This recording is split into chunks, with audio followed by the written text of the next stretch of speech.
ಪುರಾತನ ಕಾಲದಿಂದಲೂ ನಾವು ದೇವಮಾನವರು ಮತ್ತು ರಾಕ್ಷಸರ ನಡುವಿನ ಯುದ್ಧದ ಬಗ್ಗೆ ಕೇಳಿರ್ತೀವಿ. ಈ ಯುದ್ಧದಲ್ಲಿ ದೇವಮಾನವರು ಸೋತಿರುವುದು ಇತಿಹಾಸದಲ್ಲೇ ಇಲ್ಲ. ಆದರೆ ಇದರ ಅರ್ಥ ಎಲ್ಲ ರಾಕ್ಷಸರು ಸತ್ತಿದ್ದಾರೆ ಅಂತಲ್ಲ. ಕೆಲ ರಾಕ್ಷಸರು ಈಗಲೂ ಸಹ ಅವರ ಸಮಯಕ್ಕೋಸ್ಕರ ಕಾಯ್ತಾ ಇದ್ದಾರೆ. ಹಾಗಾದರೆ ಬನ್ನಿ, ಇವತ್ತು ರಾಕ್ಷಸರಲ್ಲೇ ಅತಿ ಶಕ್ತಿಶಾಲಿಯಾದ ಹಾಗೂ ಇಡೀ ಪ್ರಪಂಚವನ್ನೇ ಕತ್ತಲೆಯಿಂದ ತುಂಬಿಸಿ ಆ ಇಡೀ ಕತ್ತಲೆ ಪ್ರಪಂಚಕ್ಕೆ ಒಡೆಯನಾಗಬೇಕು ಎಂದು ಆಸೆ ಇಟ್ಟುಕೊಂಡಿರುವ ಒಬ್ಬ ರಾಕ್ಷಸನ ಕಥೆಯನ್ನು ಹೇಳ್ತೀನಿ. ಆ ರಾಕ್ಷಸನ ಹೆಸರೇ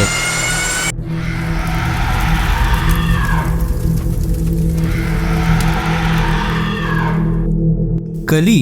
ಎಷ್ಟು ಶಕ್ತಿಶಾಲಿ ಎಂದರೆ ವಿಷ್ಣುವಿನ ಕೊನೆ ಅವತಾರ ಆದ ಕಲ್ಕಿಯೂ ಕೂಡ ಅವನ ಎದುರು ನಿಲ್ಲಲು ಸಾಧ್ಯವಿಲ್ಲ. ಅವನ ವಿರುದ್ಧ ನಿಲ್ಲಲು ಕಲ್ಕಿಗೆ 7 ಚಿರಂಜೀವಿಗಳ ಸಹಾಯ ಬೇಕಾಗುತ್ತದೆ. ಅಂದರೆ ಅಶ್ವತ್ಥಾಮ, ಮಹಾಬಲಿ, ವೇದವ್ಯಾಸ, ಹನುಮಂತ, ವಿಭೀಷಣ, ಕೃಪಾಚಾರ್ಯ ಹಾಗೂ ಪರಶುರಾಮ. ಕಲ್ಕಿಯ ಅಂಧಕಾರವು ಹೇಗಿದೆ ಅಂದರೆ ಬಹಳ ಕಪಟ ಹಾಗೂ ಚತುರವಾಗಿದೆ. ಆತನು ದುರ್ಬಲರ ಕಿವಿಯಲ್ಲಿ ಹೋಗಿ ಅಧರ್ಮ ಕೆಲಸಗಳನ್ನು ಮಾಡಲು ಪ್ರೇರೇಪಿಸುತ್ತಾನೆ. ಇದರಿಂದ ಅವರು ಅಂಧಕಾರ ಮತ್ತು ನಿರಾಶೆಯ ಮಾರ್ಗಗಳಲ್ಲಿ ನಡೆದು ಅಧರ್ಮದ ಕೆಲಸಗಳನ್ನು ಮಾಡುತ್ತಾರೆ. ಹಾಗಾದರೆ ಯಾರೀ ಕಲಿ? ಅವನ ಜನ್ಮ ಹೇಗಾಯಿತು? ಅವನಿಗೆ ಇಷ್ಟು ಶಕ್ತಿ ಎಲ್ಲಿಂದ ಬಂತು ಅನ್ನೋದನ್ನ ನೋಡೋಣ.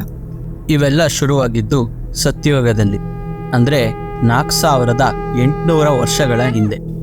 ಸಮುದ್ರ ಮಥನ ನಡೆಯುವಾಗ ದೇವಮಾನವರು ಮತ್ತು ರಾಕ್ಷಸರು ಇಬ್ಬರೂ ಸಹ ಧನ್ವಂತ್ರಿ ಎಂಬ ಅಮೃತಕ್ಕೋಸ್ಕರ ಸಮುದ್ರ ಮಥನ ನಡೆಸ್ತಾ ಇದ್ರು. ಆವಾಗ ಬರೀ ಅಮೃತ ಮಾತ್ರ ಅಲ್ಲ, ಒಂದು ತುಂಬ ಭಯಾನಕ ಹಾಗೂ ಅಪಾಯಕಾರಿಯಾದ ವಿಷವೂ ಕೂಡ ಉತ್ಪತ್ತಿಯಾಗುತ್ತೆ. ಆ ವಿಷದ ಹೆಸರೇ ಹಾಲಾಹಲ. ಈ ವಿಷ ಎಷ್ಟು ಶಕ್ತಿಶಾಲಿ ಮತ್ತು ಅಪಾಯಕಾರಿ ಎಂದರೆ ಈ ವಿಷಕ್ಕೆ 3 ಲೋಕವನ್ನು ಕೂಡ ನಾಶ ಮಾಡುವಷ್ಟು ಶಕ್ತಿ ಇತ್ತು.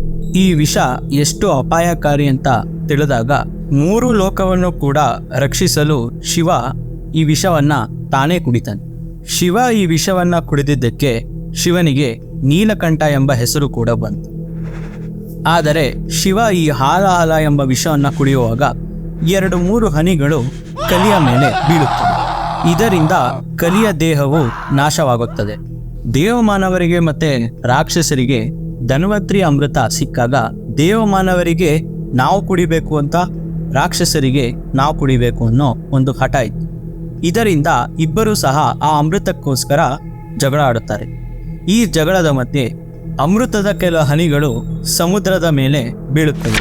ಈ ಸಮುದ್ರದ ಸಹಾಯದಿಂದಲೇ ಆ ಅಮೃತವು ಕಲಿಗೆ ಸಿಗುತ್ತದೆ. ಕಲಿಗೆ ಈ ಅಮೃತ ಸಿಕ್ತಿದ್ದಾಗೆ ಅವನು ಅಮರನಾಗುತ್ತಾನೆ. ಕಲಿಗೆ ಯಾವುದೇ ಆದ ಒಂದು ದೇಹ ಇಲ್ಲ, ಅವನನ್ನು ಊಹಿಸೋಕ್ಕೂ ಸಾಧ್ಯವಿಲ್ಲ.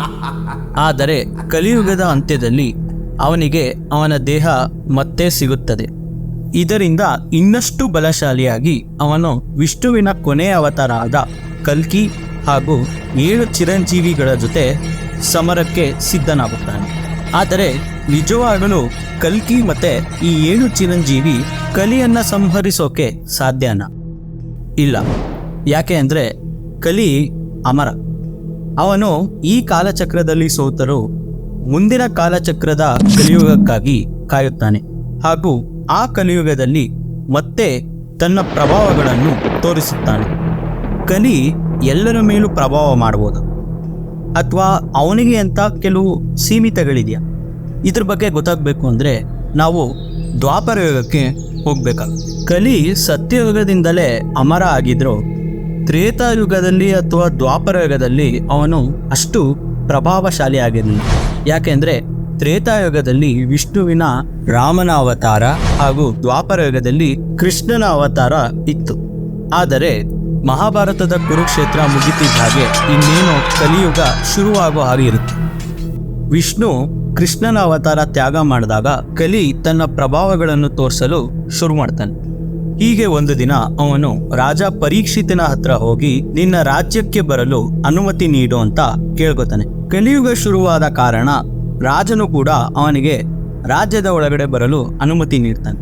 ಹಾಗೂ ಕಲಿಗೆ ತುಂಬ ಮುಖ್ಯವಾದ ವಿಷಯವನ್ನು ಕೂಡ ಹೇಳ್ತಾನೆ. ಕಲಿ ಎಲ್ಲರ ಮೇಲೆ ಪ್ರಭಾವ ಬೀರಲು ಆಗೋದಿಲ್ಲ. ಅವನು ಕೇವಲ ಜೂಜಾಡುವಾಗ, ಮದ್ಯಪಾನ ಮಾಡುವಾಗ, ಅನೈತಿಕ ಸಂಬಂಧ ನಡೆಸುವಾಗ ಅಥವಾ ಹಿಂಸೆ ಕೊಡುವಾಗ ಈ ಸಮಯದಲ್ಲಿ ಮಾತ್ರ ಅವನು ಅವನ ಪ್ರಭಾವವನ್ನು ತೋರಿಸ್ಬೋದಿತ್ತು. ಕಲಿಯುಗದ ಅಂತ್ಯದಲ್ಲಿ ತುಂಬ ಜನ ಕಲಿಯ ಪ್ರಭಾವಕ್ಕೆ ಒಳಗಾಗ್ತಾರೆ ಅನ್ನೋ ಒಂದು ನಂಬಿಕೆ ಇದೆ. ಈಗಾಗಲೇ ನಮ್ಮ ಸುತ್ತಮುತ್ತ ಇರೋ ದೇಶಗಳ ಮಧ್ಯೆ ನಡೀತಿರೋ ಯುದ್ಧವನ್ನೇ ನಾವು ಉದಾಹರಣೆಯಾಗಿ ತಗೋಬಹುದು. ಕಲಿಯ ಪ್ರಭಾವಕ್ಕೆ ಒಳಗಾಗಬಾರದು ಅಂದರೆ ನಾವು ಒಳ್ಳೆಯ ಆಹಾರವನ್ನು ಸೇವಿಸಬೇಕು, ನಿತ್ಯವೂ ದೇವರಿಗೆ ಪೂಜೆಯನ್ನು ಸಲ್ಲಿಸಬೇಕು, ಧರ್ಮದ ಪರಿಪಾಲನೆಯನ್ನು ಮಾಡಬೇಕು, ಹಾಗೆ ಯಾವುದೇ ಆದ ಕೆಟ್ಟ ಚಟಕ್ಕೆ ಒಳಗಾಗಬಾರದು. ಯಾರು ಈ ಎಲ್ಲ ಗುಣಗಳನ್ನು ಅಳವಡಿಸ್ಕೋತಾರೋ ಅವರು ಕಲಿಯ ಪ್ರಭಾವಕ್ಕೆ ಒಳಗಾಗಲ್ಲ. ಧರ್ಮ ಪರಿಪಾಲನೆ ಹಾಗೂ ಒಳ್ಳೆ ಕೆಲಸಗಳಿಂದ ಮಾತ್ರವೇ ನಾವು ಕಲಿಯನ್ನ ದುರ್ಬಲನಾಗಿ ಮಾಡಬಹುದು. ಈ ಕಥೆಯನ್ನ ಇವತ್ತು ಇಲ್ಲಿಗೆ ಮುಗಿಸ್ತಾ ಮುಂದಿನ ಬಾರಿ ಇನ್ನಷ್ಟು ಕುತೂಹಲಕಾರಿ ಹಾಗೂ ರಹಸ್ಯಮಯಕಾರಿಯಾದ ಕಥೆಗಳನ್ನು ಹೇಳೋಕೆ ಬರ್ತೀನಿ. ಈ ವಿಡಿಯೋ ನಿಮಗೆ ಇಷ್ಟ ಆಗಿದ್ರೆ ಚಾನೆಲ್ನ ಸಬ್ಸ್ಕ್ರೈಬ್ ಮಾಡಿ ಹಾಗೂ ಶೇರ್ ಮಾಡಿ. ಧನ್ಯವಾದ.